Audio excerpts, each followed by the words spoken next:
Soul-eating birds, corpse-looting ghosts, and a bat that's gonna strike you down only if you don't believe in it. Now might be a good time to make a circle of salt, maybe grab a rosary, and if you got any holy water handy, I'd keep that by my side too. Hello my little ghouls and goblins, Taylor, your casual crypt keeper here, and today we're gonna take a look inside my cursed bestiary at some of the worst sinners, demons, and monsters to ever crawl out of the bad place. Get into the Impala, let's get the Winchester brothers, cause this is top 5 evil spirits the Catholic Church fears. Number 5, Slaugh. Our first entry on this list is something called a Slaugh, which manifests as a bird, predominantly something like a raven or a crow. We all know corvids are the scariest classification of bird there is. It's Celtic in nature, which means almost certainly I am pronouncing that name wrong. It's probably something more like Slaugh. They can take many forms, but prefer to do their hunting while donning the form of a corvid. What do they hunt exactly? Your soul. Your decaying soul, to be precise. These spirits seek out the dying, the weak, and stalk them, waiting like little carrion eaters.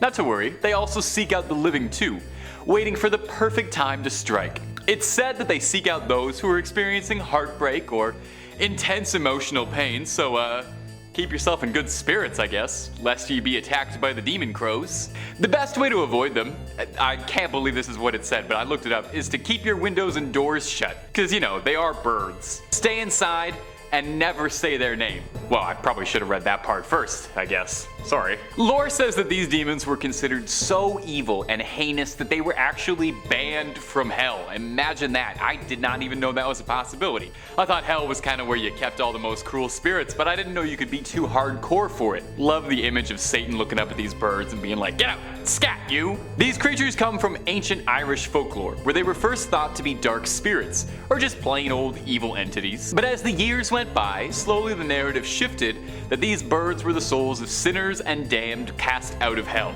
In the early 1900s, these creatures were sometimes attributed to mysterious deaths around Europe, predominantly Ireland and Scotland. It was said that when petty criminals and ne'er-do-wells would turn up dead inexplicably, it was the handiwork of these birds. These birds, I got scared to say their name. I don't want to mess with it. I'm just gonna keep calling them these birds. These birds wait until your last tender moments on this earth, and when your soul is at its weakest, they swoop in and swallow your soul. What happens to a soul consumed by them? Well, I'm glad you asked. You become part of the flock, doomed to fly with them for the rest of time, feeding on other lost souls. But if spending eternity flying with a bunch of haunted ravens doesn't sound like your deal, I don't blame you. Why not spend eternity with the top 5 scary gang, and click through on the videos and watch forever and ever. Or maybe just an hour here and there. Toss a subscribe too while you're at it. Number 4, Jikininki. If you're familiar with the story of the Wendigo, and no doubt if you're watching Top 5 Scary, you're familiar with the story of the Wendigo because I can't go 3 minutes without shouting about the Wendigo, this spirit is very similar. It's sort of the Japanese Buddhist answer to it. The Jikininki are people who in life were terribly greedy, selfish, and now in death find themselves cursed to forever want more, to never be satisfied, and to also nefariously seek out human bodies to eat to satisfy their dark cravings. Yeah, just gonna slip that one under the door. They stalk in the nighttime, scavenging for freshly deceased bodies and food offerings that have been left out for the dead. It's said that they loot the corpses that they eat too, which I'm gonna be honest, seems remarkably rude. I can understand eating the flesh of a dead body, you know, you're an evil spirit, we all gotta do what we do. But I draw the line at looting. It's a whole other thing entirely to root through their pockets for spare change. Folklore suggests that they use the loot they scavenge off of their victims to bribe city officials to leave them alone to their dark dealings. I knew politicians were corrupt, but I didn't know they took bribes from ghosts. Jinkies, that's a whole new level. It's said that the Jikininki look like decomposing cadavers, with inhuman features like glowing eyes and sharp claws. Interestingly though, some local variants of the tale suggest that they're able to disguise their true nature. They only take this demonic form during the night when they're hunting.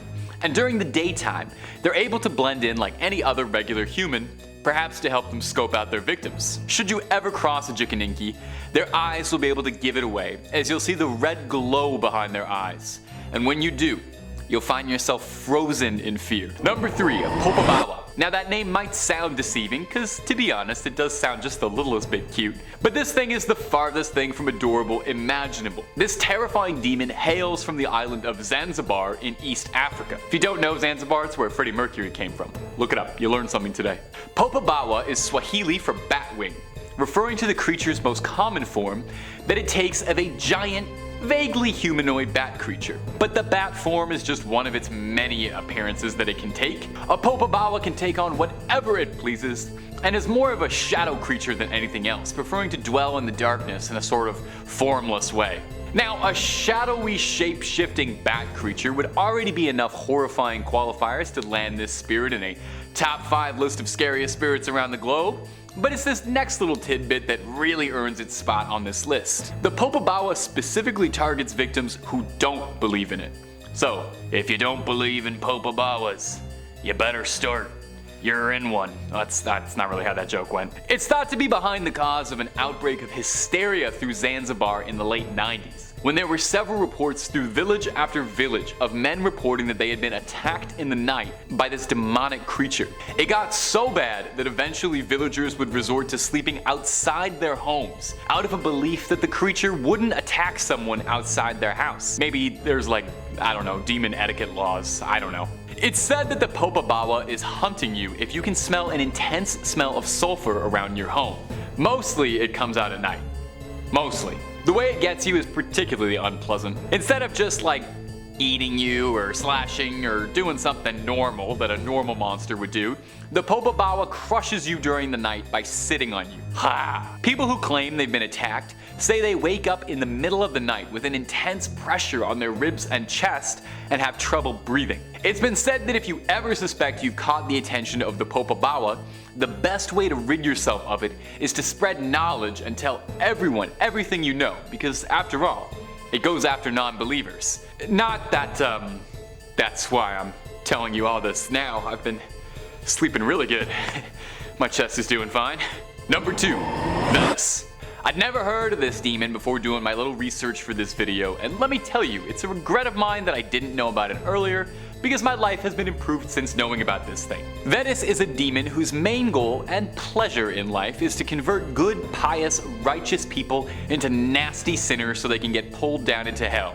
It's hard enough trying to live a life free of sin without demons also trying to trick me into damning my eternal soul. I already can't walk down the street without coveting 3 things in a window. Now I gotta deal with this? Luckily for me, Vetis probably wouldn't be terribly interested in me, since swaying me with sin is remarkably easy. He goes after priests, members of the cloth, people of devout faith. It's like his job to take charge of the really tough cases to tempt towards sin.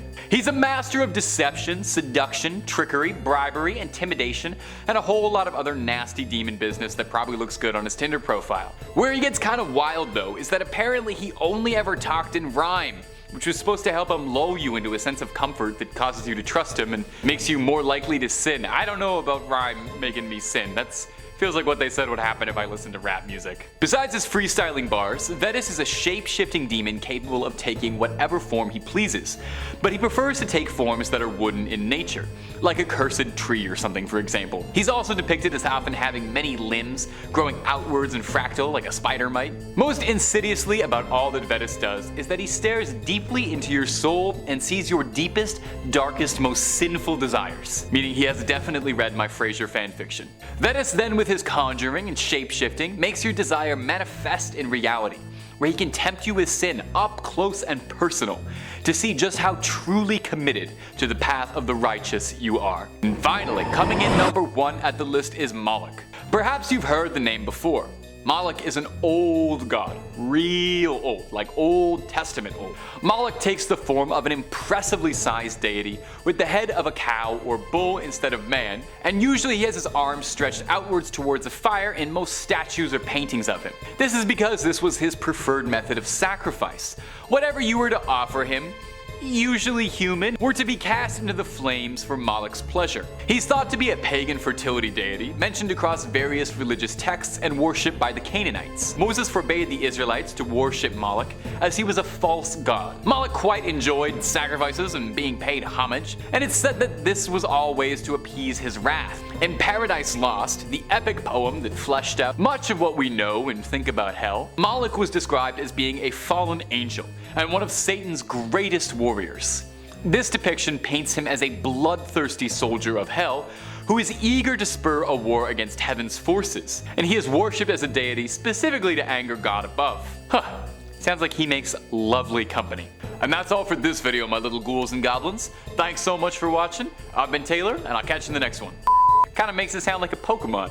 And the text is doing that thing where it goes off a little bit to the left, and I'm just unable to keep reading all the fun, fancy words I wrote about this scary bat thing.